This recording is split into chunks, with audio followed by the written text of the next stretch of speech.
Hey guys, welcome to What's Next Beyond Service. This is episode 18 of our program, and they just keep coming. And we keep having fantastic guests, and today is absolutely no exception.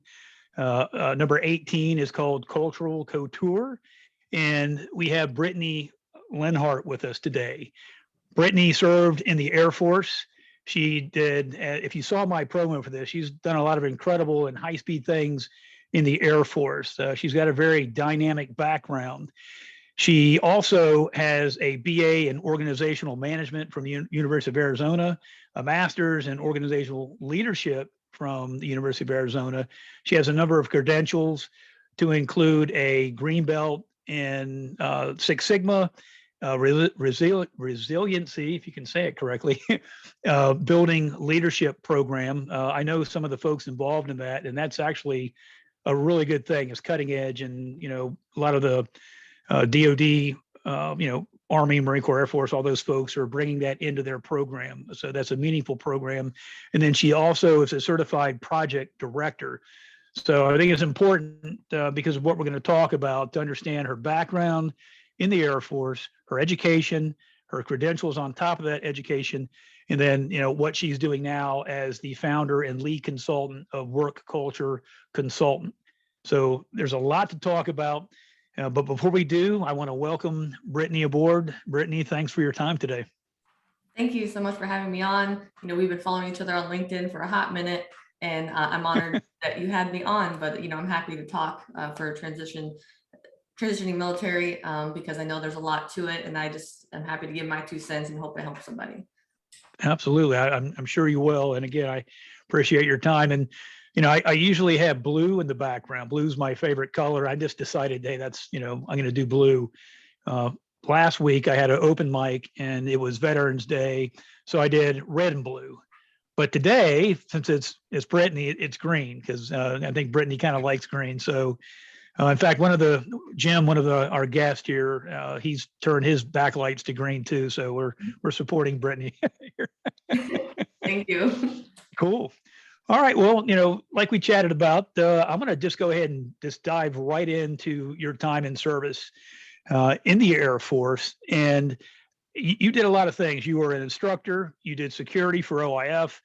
You were a trainer and a technical writer, which that's pretty cool because technical writing is a heck of a skill unto itself. And you kind of have to know what the heck you're doing if you're writing, in a technical manner for what you were doing. Operational Test Propulsion Specialist for 3 of the coolest platforms in the inventory, the F-17, the F22, and the F35. And on my notes, there's like a huge exclamation point, like, holy smack. Hey, what's your favorite platform, real quick, of those 3? 22, all day, every day. Yeah, I would imagine so. And then you were also a flight crew for the SecDef. So I'm sure there's a lot of things to talk about with the type of people that you met. So on top of all the things that you learned, all the experience that you gained through, your hands-on, the technical aspect, there's also this, personal dynamic in relationships with people that are so important. And I'm pretty sure that you really developed that quite well during that time, that when you're working as the flight crew for the SecDef. And I think Leon Panetta was the picture I saw on LinkedIn. He seems like a pretty cool guy. Seems like a nice guy. Of course, I don't know him from Adam. I don't work in those elevations, no pun intended. But so yeah, let's talk about that. So what can you tell me? So long story short, came in 2006, and I came in as a jet engine mechanic. And I went straight to Holloman Air Force Base. That's where the F-117 was. That's the only place that jet was. And it's a very small community because only so many people worked on that jet before it retired in 2008. That jet is great to look at, but it's kind of a flying brick. That retired, and we were kind of in this transition period waiting for the F-22 to come. So I volunteered to deploy to Iraq because I didn't want to just sit there sweeping hangars. So that's when I got the opportunity to do like security augmentee out there. And then I volunteered to work the gate out in Kirkuk, Iraq, because I also didn't want to just sit there watching TCNs all day. So when they offered me to go out to the gate, I was like, let's go. Hey, those are some pretty big volunteers too. That says a lot about you. Appreciate it. Yeah. Yeah, absolutely. People who dodge deployments are not my cup of tea. But so that was, a great experience. Lots there. Came back. That's when the F22 came. Had a really good experience with that. Kind of became like a SME because of my leadership. They're very good. I learned a lot. Like the nozzle of that engine was like my baby. Yeah, subject matter expert, right? It's me. Sorry, everyone. Yes. Oh, no. Yeah, no worries. And I got proficient in that and had the opportunity because the Air Force, they're very good at like giving you a trajectory. Like if you hit these things, you will get wherever you need to go. So as long as you hit those things, you know, self-accountability, you have no excuse. Right. And they said, try to get outside of your career field. So for a little bit, I did an instructor for a first term airman course. It's kind of an onboarding for all the new airmen coming to their very first base. So I did that. It was great.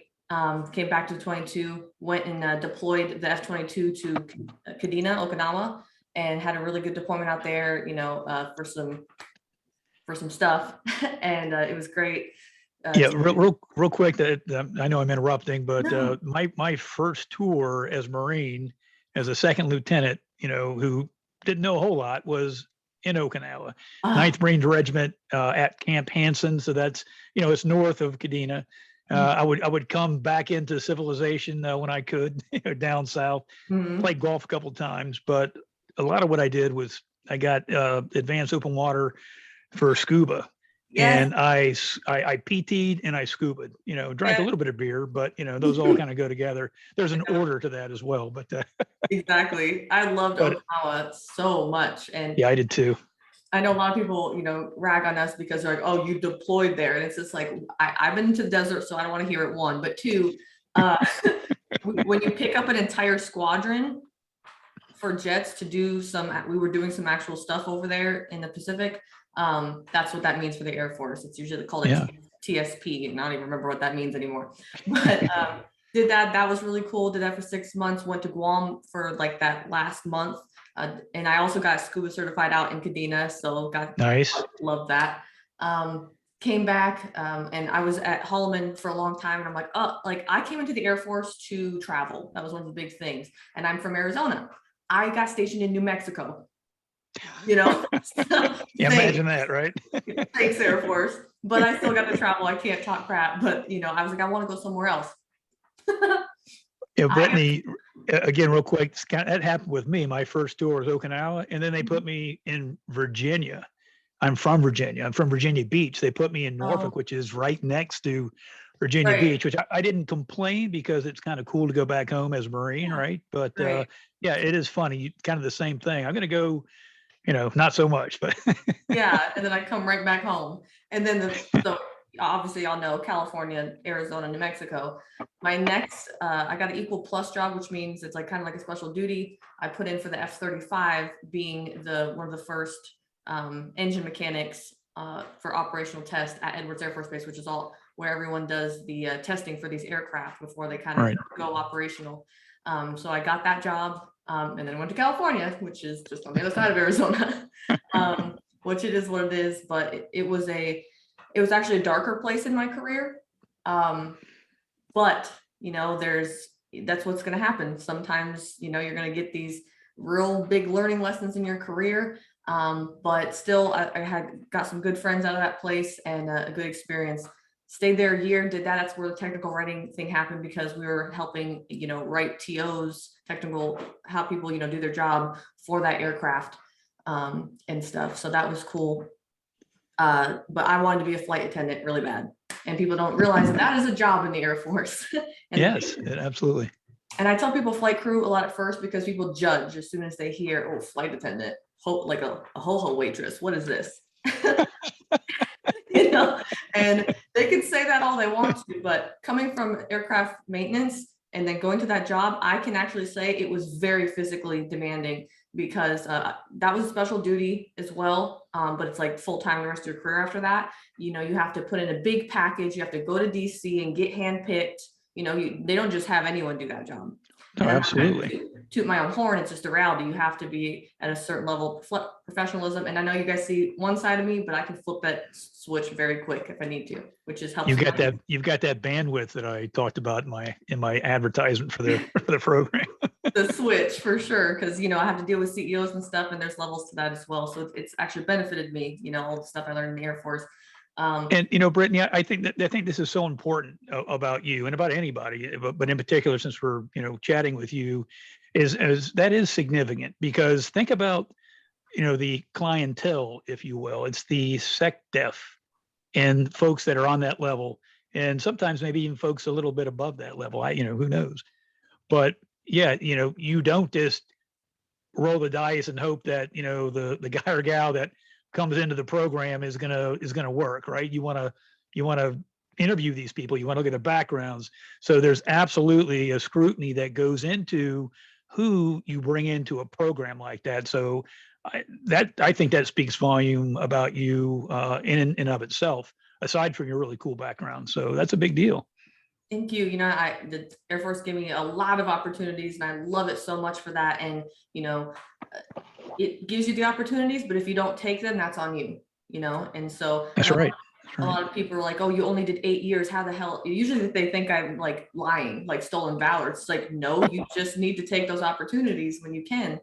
But, so when I did the flight attendant thing, I went to Offa Air Force Base, which is in Omaha, Nebraska.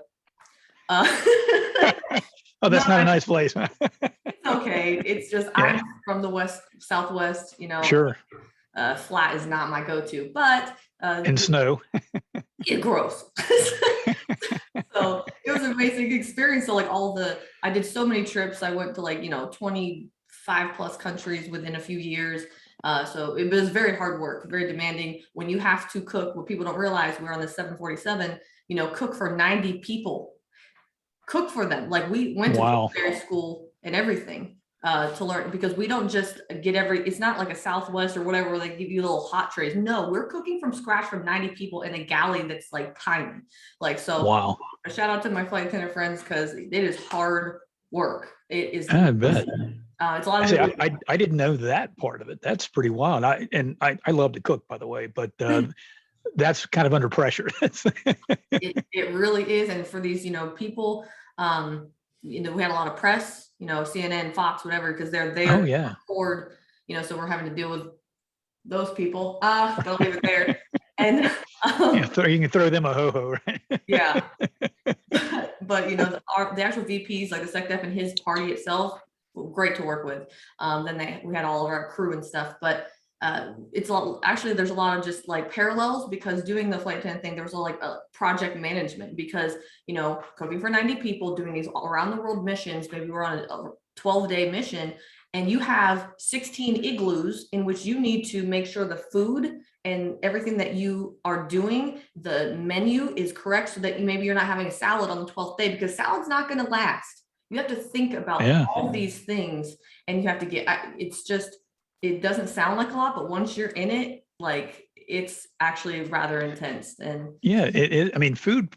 No, absolutely. Like I said, I love to cook, and it's about prep. It's about timing, and it's also about cleanup. A lot of folks don't think about that, because there's a lot to do. When I cook, I clean as I go. And because it's just too much of a mess at the end, so I try to be good about it. I think everything through. And again, cooking's about timing, big time. And so, you've got to plan it, you got to execute it, and then you got to have the, what's left on the back end, because you got to do it over again, X amount of times a day, or during whatever your trip time is. There's absolutely a lot to consider. So. And you had usually 6 flight attendants, and we all had very specific duties. And if one of us falls out, which has happened before, like maybe someone got bronchitis or strep throat or something, like halfway through the mission, they had to go back home or whatever, and now we're having to pull the weight with the other person, which was everyone has a crucial part. So right. It's very intense, but an amazing experience. Mr. Chuck Hagel was my favorite SecDef. No offense to Leon Panetta, but he was prior Army. So he's very personable. He would come around, like I'd be cooking, he'd be like, "Hi, Brittany." I'd be like, "Whoa." Hi. Super personable. I love him so much. He's good people. He even remember, and this is a thing for like leadership, right? I was just very like, so there's someone called like that deals with the VP the most, like deals with SecDef like the whole time, like for continuity purposes. So I was his first, and then for our second mission, I was his again, because I really enjoyed doing that position. And as soon as he got on the jet, he's like, "Hi, Brittany," and I'm like, "You remember my name? Like, this is Wow. the Secretary of Defense." You know what I'm saying? Like, Yeah. you have so much better crap to do than remember my name. And he did. And that meant, a lot to me. Like, that's a lot Absolutely. about him. Like Yeah. so it's, little bits of leadership stuff like that goes a long way. I But, agree. Yeah. but I got out after 8 years. That flight attendant life was pretty intense. Personal stuff going on in my life. I was just like, it's time for me to go. The Air Force gave me what I needed, but I want some freedom back in my life. I was kind of sick of living in places I didn't want to live, because when you're done at the end of the day, I want to enjoy my life. So got out. There was no harsh feelings. It was just my time to go. And that's my Air Force stint. Wow, well, that's pretty remarkable. Like I said, you did a lot of cool things, and from the very technical. When you think about those three platforms are the premier platforms of the Air Force, and now with the F-35, obviously the Marine Corps and the Navy are in that as well. But yeah, that's crazy. I mean, that's to think of what it takes to do what you did. You've got to be intelligent. You've got to, have stick-to-itness. You have to absolutely understand the importance of safety and what that means, not only to the people, but also to the platforms, right? I know I did 2 years with 3rd MAW, Marine Air Wing, and I'm a ground guy on the Marine Corps. And so we always talk smack about, swinging with the wing, right? Those guys, they have fun, they party, and, they fly occasionally. And, but spending 2 years with those people and understanding what they do is incredible, and how professional they really are.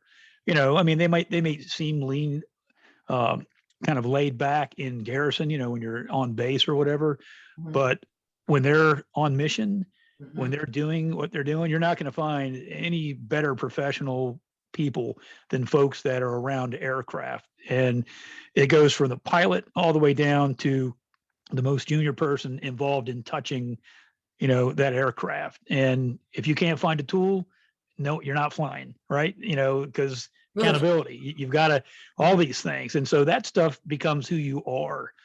And so, that's just incredible to know that you did all that, but then you did this real personable thing on the flight crew. And that's like icing on the cake, because you talked about leadership, and some of those things are intangible about how you deal with people. And a lot of that you don't necessarily know intrinsically. You learn through, watching others and having mentors and folks that do it well, because we all have to grow to that end. And so, yeah, you've had a pretty incredible time in the Air Force. And so that's how I think you're successful doing, what you're doing now, which we'll talk about here in a minute. But so you just finished up your, Air Force piece, and then you do what we all do. Some folks do it in a couple years, some folks have 40 plus years, and then they transition. But transition is from the military service. It's different for everybody. It's a very personal thing. Some folks leave and they don't understand what they're getting into with transition. They just want to get the heck out of the military, or maybe they were injured and they were forced to leave, or a timing thing. Some folks know exactly when they're leaving. They've got a heck of a plan, and they put a lot of thought into it. They did it years out, and if things work well, then they've got a solid transition, at least a solid point to pivot from, because they've done the work, right? So let's talk about that with you. When you transitioned, it sounds like you were at the point to where you knew that you were looking to move forward. So did you have a grand plan? Did you just say, hey, I'm just going to move on? And it doesn't matter what the answer is, right? Because we all, again, I'll just tell you, my transition sucked. You know, I was a lieutenant colonel.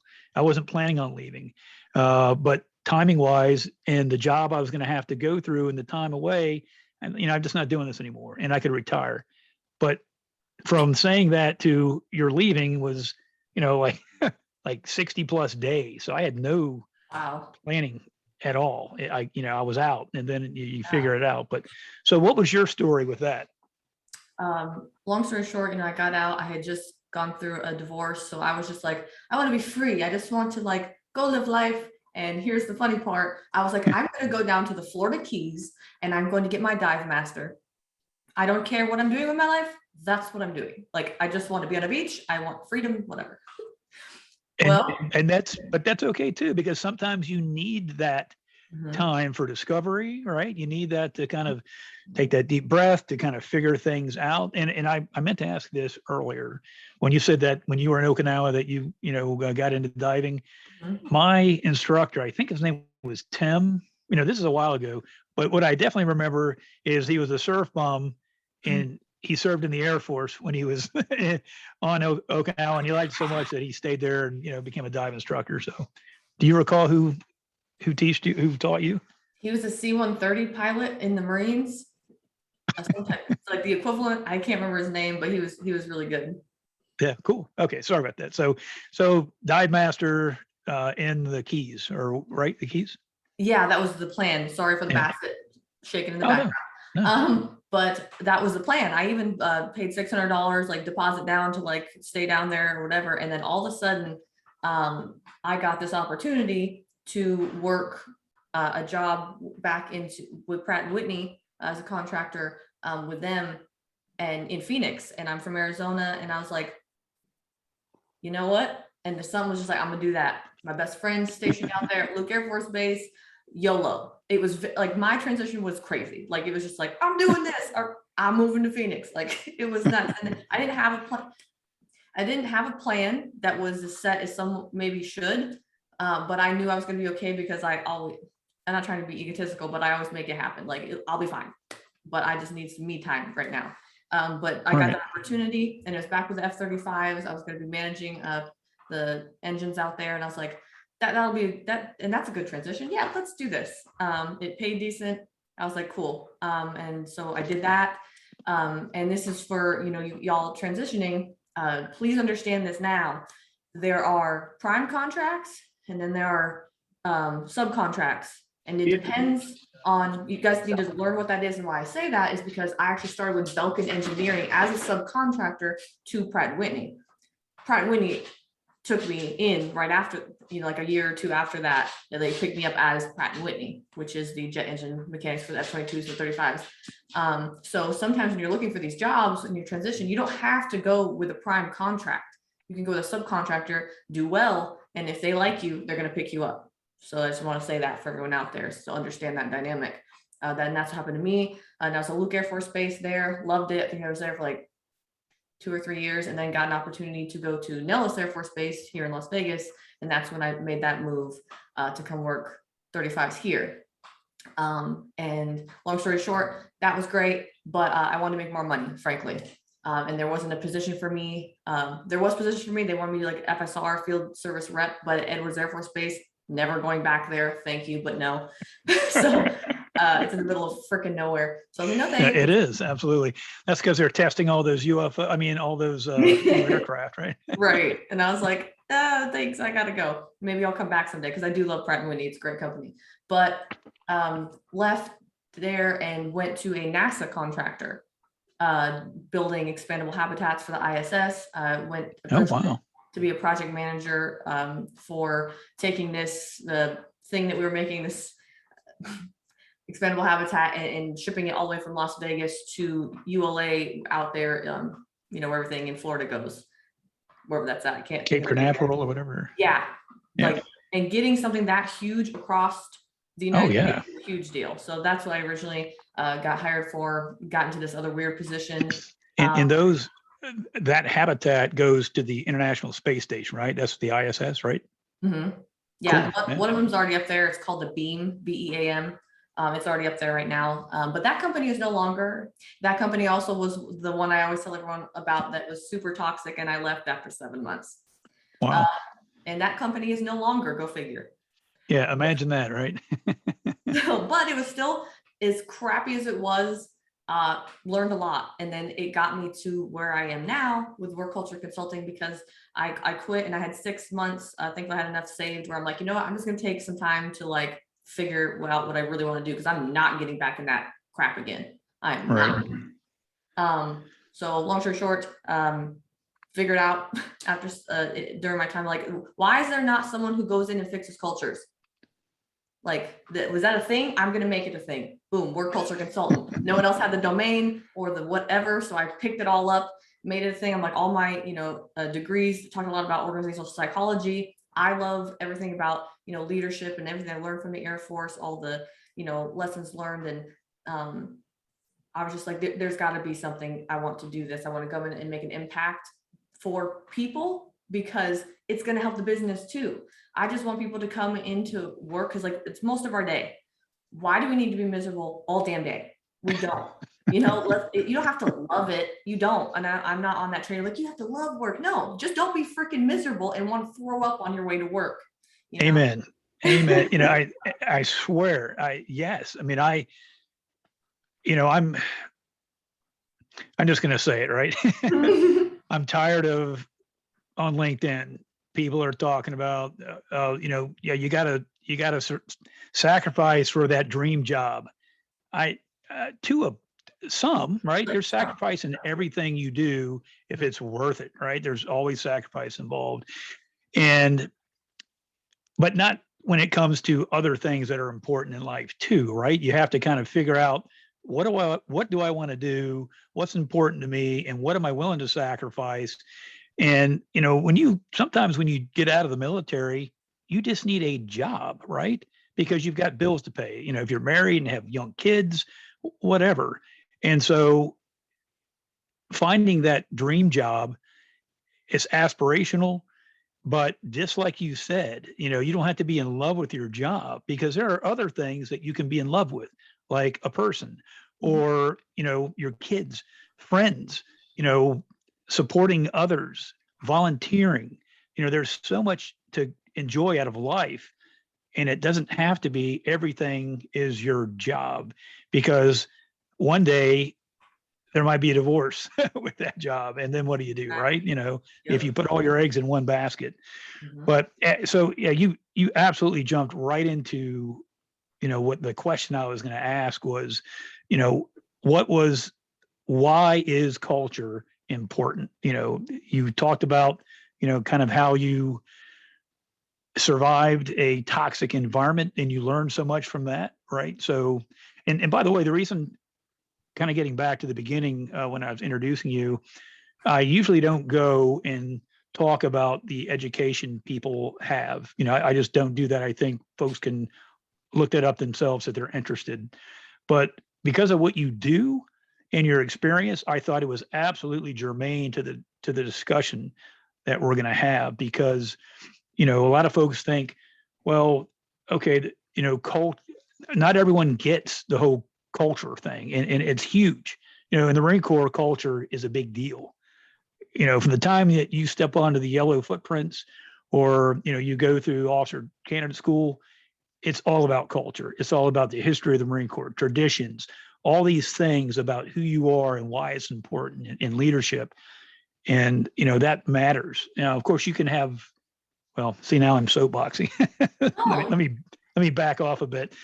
But so I wanted to put that out there, because it builds, credential into this discussion here, because this is significant. There's a lot of companies that don't get culture. They do a lot of great things, but they kind of tend to not think about culture. And then when you don't think about it, a lot of things form in that vacuum, and things that, if you're not cognizant of it, it starts to metastasize. And then you have people that are, counter whatever you think your culture might be. Because if you're not explaining what your culture is, and, making sure that folks understand it, and, you kind of broadcast it through your organization, and you live to those standards, and you hold people accountable. And, the leadership aspect is so important in that. But if you leave that to chance, it's probably not going to work out the way that you might envision that it should have. Right. So it sounds like that was a primer, your time with the other organization, and you felt that it was something that was significant to you, and that you could turn this around and, like you said, help other organizations to understand what it's all about. So that was kind of your entry point into this, right? That was my straw on the camel's back. It was also stuff in the Air Force too. I had amazing leadership sometimes, and I also had complete bad word leadership, and I saw what happens. I saw when productivity goes through the floor, because now, because in the military, a lot of people PCS or go, to another base, and you lose that great leader. And maybe you now got to adopt someone who is not a leader. They're just a manager that's terrible. And productivity goes. You're being nice.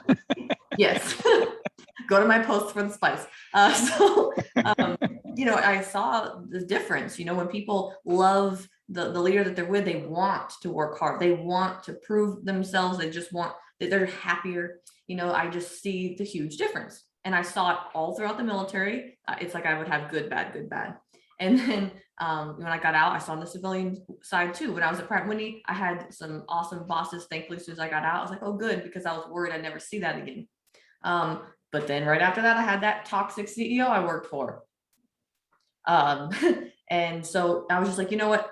Someone needs to go in and help fix this. But long story short, I've been doing this for 2 years. Just this year, things have really been, popping for me because I started this right before COVID hit. Yeah. And so timing. Great way to start a business. But it all worked out. Yeah, I just use LinkedIn and stuff to brand myself and get here. I'm still, trying to grow. But the moral of that story was something, but yeah, don't you hate when that happens? I'm going somewhere. But so it went from there. I really wish I'd find it. But anyways, long story short, I loved doing this. It was important, and I'm getting back to it now. Okay. I had to pivot, because in the beginning I was like, I'm gonna go fix toxic work cultures. No, you're not, Brittany. No, you're not. You know why you're not? Because toxic leadership doesn't give it. They don't care. They don't want your help. They don't think they have a problem. They're normally narcissistic. You need to pivot. And I realized that. Bingo. Absolutely. The N word. Yeah, yep. Absolutely. I had to go and pivot. After about a year, I had this come to Jesus with myself. And I pivoted to, I'm going to start helping startups or companies who, already know that the culture is important, but maybe they want help, executive coaching, whatever. And that has paid dividends because of pivot. And the Air Force, I feel like, helped me, because you have to be very adaptive. I was pivoting all the time in my career, and, it all kind of comes together, full circle, I guess. But that's how I am now. Yeah. The whole narcissist thing is huge, right? That's kind of when you pull back the covers or the layers, that type of personality is always involved in, bad cultures in the workplace. And, I experienced that too as a Marine, as much as we beat our chest about being good leaders and all that, just like any organization, people make up the organization, and you have very good people. You have average folks, then you have some, substandard. It's that way everywhere. Mm-hmm. And it's very unfortunate when you get the folks that are in leadership positions that are narcissists and don't get the dynamic of how important people are to the mission, right? Mm-hmm. You can't have a mission if you don't have people. No. You can have a mission, but you're not going to get it done, right? Or at least not well. Absolutely. That CEO literally took an entire engineering department and fired them. How are you going to put anything in space with no engineers, my guy? it was bad. That is, yeah. And, I saw, that in both officer and enlisted ranks, right? What you have in your collar doesn't necessarily dictate how you as a person are going to lead, right? We make decisions, and we also, hopefully we have good folks that can shape us, that we're not doing things that aren't good. I worked for a guy that was extremely toxic, and nobody wanted to go do anything with him. When you would go to the staff meeting, people looked scared. They were intimidated because, boy, if you didn't have the right answer, and sometimes it didn't matter what the answer was, it was just wrong, and you were publicly flogged, humiliated. It was disgusting, and that guy wound up putting on stars, and it shocks the crap out of me. Maybe he was just having a bad long period of time that I happened to be working with him. I don't think so, right? And I even saw him, kind of humiliate a junior officer, a female junior officer. On top of that, she was the messenger, and him and I were walking down the passageway, and she was very polite. I was a major at the time. He was an 06. He was a colonel. And she said, excuse me, gentlemen, and he turned around and he just lopped off her head. And when it was, I was like, oh, geez. And she was like, oh my God, she's just deer in the headlights and gets tears in her eyes and turns around and goes back to her office. And he just turned around, and looked at me like nothing happened. He goes, okay. So anyhow, what I was saying, and I didn't hear the rest of whatever, I don't even remember what we were talking about at that point. So we finished up and I went down the hall to her office, and she was, in a puddle of tears. And I'm like, hey, look, as hard as that is, don't take that personal. He's under a lot of stress. And he's under a lot of stress right now. So, you were the sacrificial lamb as a messenger. It's not personal, but it's also not right. So don't take that on, right? You just happen to be his frustration point. But that wasn't a one-time, thing. It was just how he did stuff. And that was a learning point for me. And I thought, man, have I ever done that? I said, well, the only time I was ever that way was if someone absolutely was out of line, right? Yeah, and right. then you got to put on your big boy pants, right? Or big girl pants. But not as a matter of due course.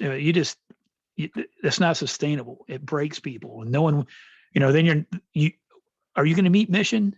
You might just, struggle across the line, but those folks aren't going to do anything more for you if you treat them that way, right? It's horrible. Yeah.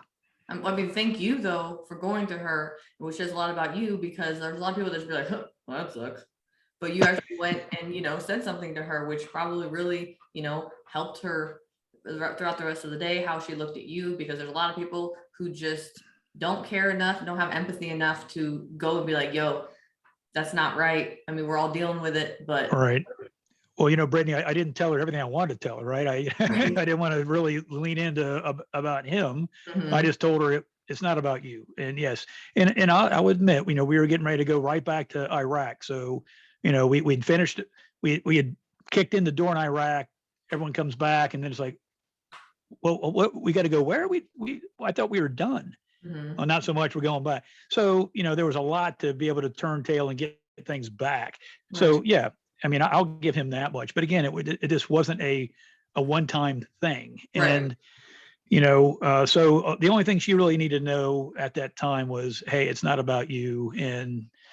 But yeah, it's, you have to care about your people. And that's why, the whole understanding of a good culture and creating that, those things that make folks want to come into work and support whatever it is you're doing. What do you find what's the most important thing in your mind in terms of culture? What's the one thing that, you would tell a CEO or, someone that's, involved in working with a lot of people in organizations?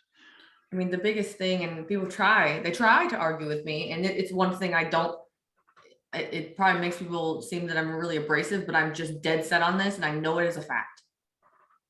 Top down. The only way you're going to change culture is from the top down, because I've seen it. I've lived it. It does not matter about your micro. You can do the most you can in your microculture to try to shield your people and stuff. But if the top does not want change, you are not going to change it, because it doesn't, and that doesn't make you a bad leader. That's where so many people try to argue with me that came out of the military that, well, a good leader can change things. Stop. You can have freaking whatever favorite president you have in mind go into that company and be a middle manager, and it's not going to change. Because if you have a narcissistic CEO that doesn't want change, they think everything's fine the way it is, and they want to keep it toxic, you're not going to do anything, and you have no power. And that doesn't make you less of a leader. It just means you probably need to go find a new company that appreciates you and your leadership capabilities. But it's a top-down thing.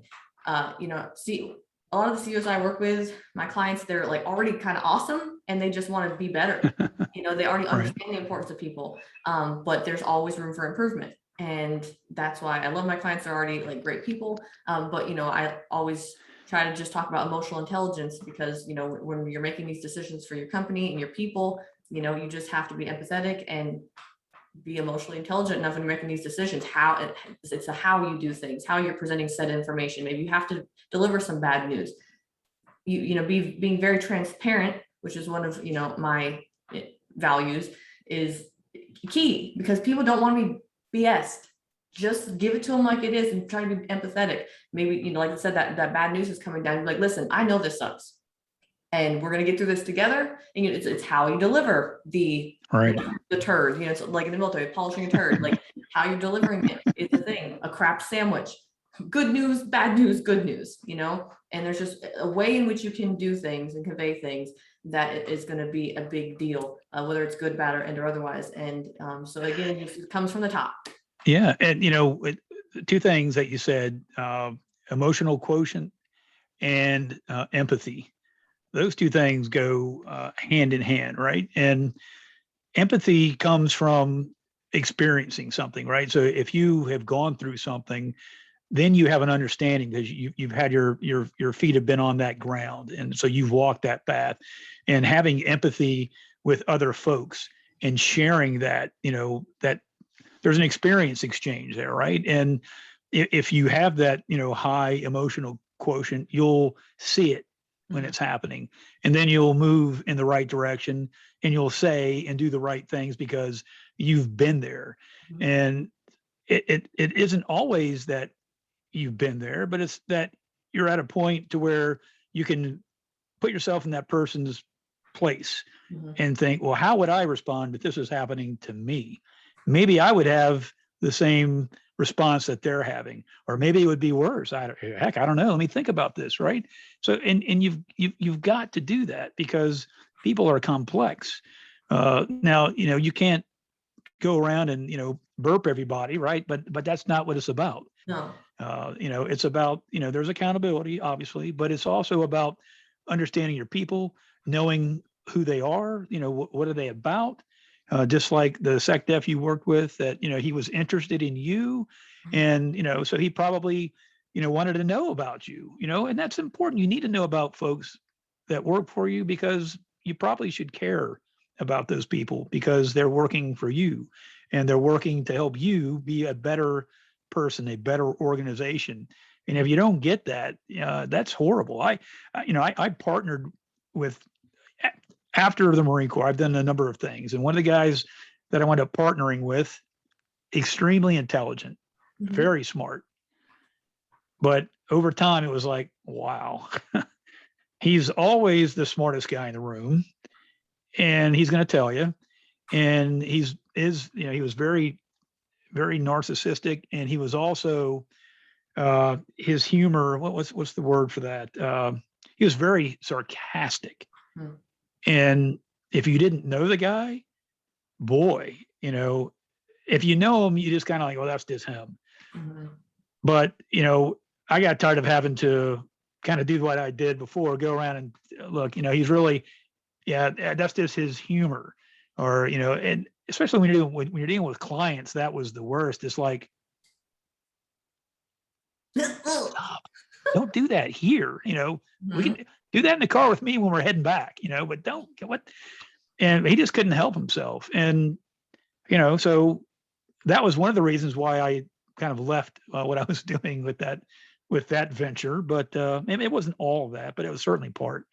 And watching the folks, it was an interesting dynamic, which I won't go into, but watching the people, who had to survive that, there was a lot of, his ears had to be burning all the time because there was a lot of folks talking, right? So anyhow, yeah, you can't win them all. Right. You can learn from the good and the bad, know what not to be with the bad. And yeah. Well, Brittany, I know that time wise, you have a meeting here with a client, so I want to definitely be on that and not stray too much further down the road. But well, let me do this. Is there any do you have anything coming up that's related to what you do in terms of your organization? Anything you want to share? I mean, if not, that's cool. But any future plans or things that are coming up in the near future? Well, I just dropped a newsletter, so if any of you want to subscribe to that, I'll do it probably monthly. It's going to be more expansive than the one I just did, but there's that on Cool. LinkedIn. I just recently this year have been about to be picked up for a few speaking events, not like a keynote speaker, just like leadership offsites, and then me going and talking about that. So I guess I want to let that be known as part of my Sure. service package, if you will, to go in, and because I already have these one-on-ones with these CEOs and VPs and stuff and do that. But some of them are wanting to, even the Air Force is talking about bringing me on for something, which I really hope to do because, That's super cool. Yeah. Giving back to my people in some way, Yeah. feels good. But other than that, just trying to grow, this entrepreneur life. I don't want to make it seem like it's all glitter and glam, because it's not. It's been a lot of hard work. ride. It's not easy. I'm not saying people can't do it. I think there's just a lot of stuff on LinkedIn y'all need to watch out for that make it seem like, oh, if you just drop your entire life, you'll be fine. And it's not the case, but also, have faith in yourself. You can do it. Just, be wary, make sure you're making good decisions for you and your family. I don't have kids yet and stuff. I have the ability to do certain things, but other people have, more mouths to feed and stuff like that. Sure. No, that's great, great advice, and it's important advice. And whenever you're starting your own venture, you do a little bit of everything, right? You're rolling up your sleeves and you're doing high tier thought, and you're doing the very front level grunt work, bringing all these things together. And there's a lot to it. So no, absolutely right. Well, look, let me see. I've got a couple questions. I'm gonna wing them at you. All right. They're not hard questions. They're pretty easy. But so you ready? What's your favorite band? I'm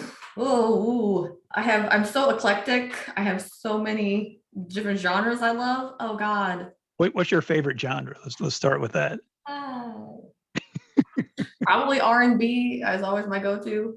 Nice. At the end of the day, I'm old school Mariah Carey because I'm a singer. I don't do it professionally. I used to do it in the Air Force a lot for a lot of national anthems. It's still something that I plan to do. Oh, that's awesome. Yeah, I did it for a lot of retirements and certain events and stuff. So hope to do that here, maybe at the Raider Stadium one of these days for something smaller, but we'll see. That would be cool. That would be real cool. I guess Mariah Carey. Okay. Well, then here's another one. What's your favorite beverage? Seltzer water. I am one of those people now. I drink way too much seltzer water. It's called static water. Yeah. Hey, isn't that funny? Before my kids got old enough to where they became food snobs, but there's all kinds of water to drink, Dad. Okay. Right. Yes, anyhow. So what's your favorite color? Green. There we go. And then and these are just lame, but it just tells a little bit about people. What's your favorite movie? Oh boy. I love Kevin Costner. Gosh, anything with him. Do you like his new on Paramount? Yes. Yellowstone? That's intense, isn't that? I came across that when it first came out, and I couldn't wait for the the season to start, and they had their 2-hour premiere like Sunday before last, I guess. But yeah, that's boy, the scenery and just that lifestyle, man. I have a horse, so I'm all about that life. I know you do. Yeah, absolutely. Love Kevin Costner. Yellowstone's amazing, but probably one of his movies, Firefly, was one of my favorite. Oh, okay, cool. Yeah. All right. Well, look, let me let's see. It's 11:50, so we're getting close on time here. Let me see. Do we have folks in the audience that are interested in asking a question? I know it looks like some folks have texted a few things. Sarah, what do you got? Anyone? Is Shannon or Jeff? Do you guys have any questions for our guest here today? And thank you for everyone who commented the nice things. Appreciate you. I'll say something. I don't see anybody unmuting right now. Brittany, I really appreciate what you shared. It was just so impressive, and you're just such a go-getter. And I am really encouraged too that you have the work of creating great cultures, because it is miserable to be under somebody, leadership that only cares about themselves. And I had a really great lesson in that. When I see it now, I don't go anywhere near it. I don't get engaged in it. And it really leads to a life of freedom. So what you're doing, I feel like, is so important. It's really important work. I mean, it can create fantastic things when, there's a culture of really being able to work well together and have great leadership. So thank you. Fantastic conversation. I love what you're doing. Thank you. I appreciate it. I really just feel like, as hippie as it sounds, because I am a hippie, that like from a philanthropic standpoint, like if I'm meant to be on this earth for a reason, I hope it's to make this impact of just like making it so that when people go to work, they're not miserable every day. Because I've been there. I've been in dark places before, like looking at, anxiety medication. Like I want to, pop a pill because I can't deal with this crap. And I'm normally a very like resilient person, but if a toxic can get that culture that I am looking at a Valium bottle, like I can't do this, then that is too much. And no one deserves that. And the fact that like I've seen corporate Stockholm syndrome happen with these people that I worked with, that like they're just in it, and they've been in it so long, they're just like, it's just the way it is. And then they start like literally empathizing with their captor, aka the narcissist CEO. And I'm sitting here like, have you all lost your freaking mind?